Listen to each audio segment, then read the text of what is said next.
예, 안녕하세요, 여러분. 저희가 잠언 묵상을 시작한 지 벌써 세 번째 주를 시작하고 있습니다. 매 순간마다 우리가 말씀을 짧게라도 묵상하는 시간들이 우리의 삶을 풍요롭게 하고 또 힘을 내게 하고 또 행복하게 하는 그런 출발이 되었으면 좋겠습니다. 잠언의 전체적인 그런 구도는 지혜로운 자와 미련한 자, 지혜로운 자와 음녀, 뭐 이런 식의 그런 대립되는 그런 구도로 가죠. 오늘도 그런 구도 속에 있습니다.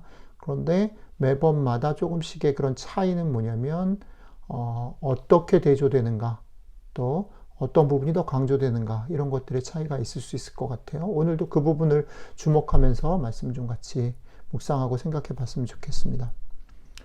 오늘 말씀 속에서는 지혜자가 설득하는 것, 애를 쓰며 설득하고 있는 장면이 한 90%를 차지합니다.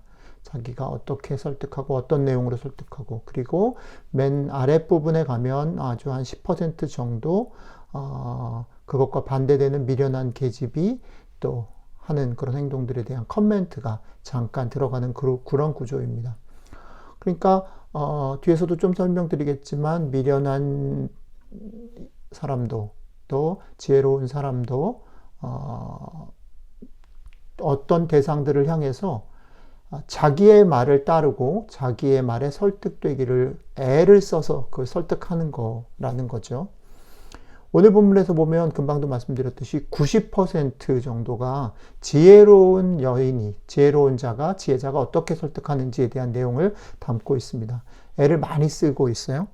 지혜자는 집을 짓고 또 그 집에 기둥을 다듬고 짐승을 잡아서 그 집 안에서 잔치상을 준비하고 그래 놓고 자기에게 오라라고 설득을 합니다. 오늘 우리가 읽고 묵상하는 9장에서 아까도 말씀드렸지만 미련한 자의 수고는 10% 정도 아주 작은 분량에 불과하고요.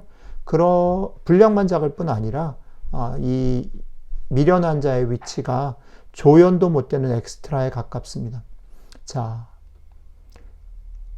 이런 점이 우리에게 보여주는 중요한 것이 있어요. 조연이든 주연이든 어쨌든 간에 지혜로운 자와 지혜자와 미련한 자가 대조되는 점도 있지만 공통적인 그런 부분들은 애를 쓴다는 거죠. 수고한다라는 거예요. 자, 그래서 그런 부분들에 대해서 기초해서 몇 가지 요약을 좀 해보고 내용을 계속 이어가도록 할게요. 제가 볼 때 첫 번째로는 지혜자도 미련한 계집도 자신의 입장을 드러내고 설득하는 일에 똑같이 수고를 아끼지 않아요. 지혜로운 자는 덜 수고를 한다든지 미련한 자가 더 교묘하게 수고를 많이 한다든지, 그것도 반대로 그렇게 되어 있지 않고 둘 다 어쨌든 설득하고 수고한다는 거죠. 그리고 그들이 수고하는 것의 내용은 거의 비슷해요. 길거리로 나가서 막 이렇게 호객행위를 하거나 소리를 내거나 아니면 설득될 만한 어떤 뭐 집을 꾸민다든지 상을 꾸민다든지 잔치를 베푼다든지 이런 행위들 자체는 지혜자라고 해서 또 미련하다고 해서 달라지지 않아요. 그건 같이 중립적인 거예요. 그 다음에 세 번째는 그런 맥락에서 보면 지혜를 따라서 행한다라는 그것이 옳다라고 하는 것은 사실은 그 말을 하는 화자, 그러니까 여기서 보면 지혜자죠. 지혜자, 그 말을 하는 화자의 입장, 화자의 편에서 나오는 말이라는 거예요. 그러니까 잠언을 읽을 때 우리가 이 부분 되게 주의 깊게 봤으면 좋겠어요. 오늘 한 90% 자기 얘기하고 10% 미련한 자 얘기를 할 때 둘 다 설득하려고 하고 둘 다 애를 써서 설득하려고 하는데 그 말을 누가 하고 있냐면 지혜자가 하고 있어요. 그러니까 지혜자가 하는 말은 지혜자의 편에서 하고 있다는 것을 우리가 이해해야 돼요. 그의 말이 하나님, 여호와와 동급은 아니에요. 지혜자의 편에서 얘기하고 있어요. 그러니까 그 말은 반대, 미련한 자의 편에서 보면 약간 기울어진 말일 수도 있다는 거예요. 이해가 되시죠? 아, 자, 이런 세 가지 것을 기초로 해서 좀 생각을 좀 천천히 오늘 본문을 다시 한번 읽어보기를 권해드리는데, 그렇게 읽어보면 우리는 일상 가운데 우리에게 들리는 많은 권고나 조언 혹은 유혹 이런 것들이 있잖아요. 누가 이렇다더라, 누가 저렇다더라, 여기가 싸다더라, 또 이걸 하려면 이래야 된다더라 하는 여러 가지 것들을 듣잖아요. 그게 때로는 유혹이기도 하고, 때로는 권고이기도 하고, 때로는 그렇게 하면 안 돼! 라고 하는 것이기도 하고, 조언이기도 하고. 근데 그런 많은 얘기들 속에, 그게 지혜자의 얘기일 수도 있고, 사실은 뻔히 악한 자처럼 보이는 사람의 얘기일 수도 있고, 어쨌든 많은 얘기들이 있을 때, 우리는 주체적인 판단과 결정을 해야 되는 거예요. 그 사람이 예를 들어서 목사라고 해서 다 옳지 않아요.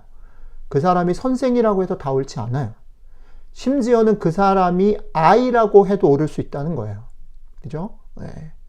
그러니까 그것을 결정하는 건 그 사람의 위치나 신분이나 그 사람의 어떤 것에 기초하면 안 되고, 내가 중심이 돼서 주체적으로 그 얘기를 듣고 옳은지 그른지 내가 따라야 될지 아닐지를 결정할 수 있어야 된다는 거예요. 충고나 조언이나 권고나 유혹을 우리에게 던지는 사람이 서 있는 자리, 그러니까 뭐 신분이죠. 목사, 선생, 뭐 부모, 뭐 이런 자리나, 혹은 그가 나를 얼마나 열심히 설득하느냐, 아니면 그냥 시큰둥하게 얘기하느냐 하는 것, 혹은 그가 설득하는 그런 말의 결과들, 그 사람 말을 들어서 주식을 했던 사람들이 뭐 돈을 벌었더라, 누구를 만나서 이렇게 하라고 했는데 잘 됐더라는 결과에조차도 우리가 흔들리면 안 된다는 거죠. 그 사람의 지위나 아니면 그 사람의 애를 쓰는 거나 결과에 따라 기초해서 판단을 하는 것은 적절치 않아요. 그런 것에 기초하여 시당초 절대적으로 옳은 말은 없어요. 금방도 말씀드렸듯이 모든 말들은 그 말을 하는 사람의 편에 기울어질 수밖에 없기 때문에 그래요. 자, 그러니까 그 결정은 여러분들이 하셔야 되는 거예요. 자, 그렇다면 무엇이 우리가 그것을 결정하는데 기준이 되어야 될까요? 이게 중요하겠죠? 내가 해야 되니까. 자, 오늘 본문 가운데서 저는 그 사람의 신분이나 그 사람의 열심 정도나 그 사람이 말한 결과들이 아니라면 뭐가 기준이 되어야 되냐면 그가 지금 하고 있는 충고나 조언이나 유혹의 내용과 성격이 결정 기준의 조건이어야 된다고 생각해요. 그런 면에서 오늘 본문이 주는 힌트 중에 하나 여러분들하고 쉐어하고 싶은 부분이 있어요. 그 구절을 좀 먼저 읽고 그 다음 얘기를 해볼게요. 오늘 본문 말씀에 보면 아까 얘기했던 10% 미련한 여인의 그런 말을 인용해서 반박하는 그런 부분이 있는데 거기에 미련한 여인이 어떻게 유혹하냐면 이렇게 말한다는 거예요. 도적질한 물이 달고 몰래 먹는 떡이 맛이 있다라고 그 미련한 여인이 말을 하는데 이건 틀렸다라고 말해요. 잘 보세요. 도적질한 물이 달고 몰래 먹는 떡이 맛이 있다라는 말 잘 보세요. 이 말은요, 사실 우리들의 삶에서 비춰보면 대단히 치명적인 유혹의 말이에요. 그죠? 우리가 왜 귀가 흔들리나요? 왜 우리가 마음을 뺏기나요? 그죠? 달고 맛이 있을 것 같은 거죠. 실제로. 그러니까 흔들리는 거예요.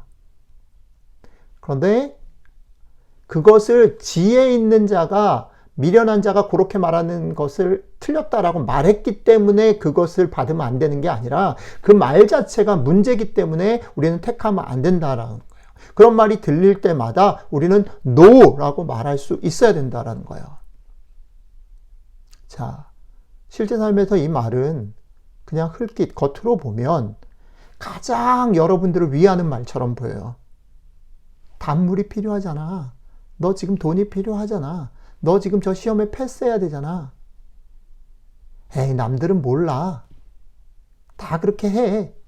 그죠? 다 나를 위한 말처럼 보이잖아요. 여러분들을 위한 말처럼 보이죠. 여러분들을 중심에 세워놓은 말처럼 보여요. 그런데 사실은 이 말의 속은 뭐냐면 이것은 여러분들이 가지고 있는 욕망, 여러분들이 가지고 있는 감각이 여러분들인 것처럼 속이는 말이라는 거예요. 그래서 여러분들의 감각이나 욕망이 여러분들인 것처럼 속여가지고 여러분들의 눈과 귀를 가리는 거죠. 그래서 결국 나를 어디로 몰고 가냐면 나를 감각이나 욕망이나 상황에 끌려가도록, 내가 주체가 아니라 감각이나 욕망과 상황에 끌려가도록 나를 만들어버린다는 거예요. 그런 것의 일상 속에서의 두 가지 극단적인 모습이 있는데, 하나는 뭐냐면 오늘 본문대로 얘기하면 나를 거만케 만드는 거예요. 나는 알고 있어. 나는 잘하고 있어. 라고 만들어버리는 솔깃한 말. 그죠? 그 말 들을 때 좋잖아요. 저도 요즘에 그런 거 많이 느끼는데. 목사님 좋아요. 글도 좋고 사진도 좋고 그림도 좋아요. 라고 하는 말. 그 말이 나쁜 말이 아닐 수 있어요. 그런데 그 말이 나를 어디로 끌고 갈 수 있냐면,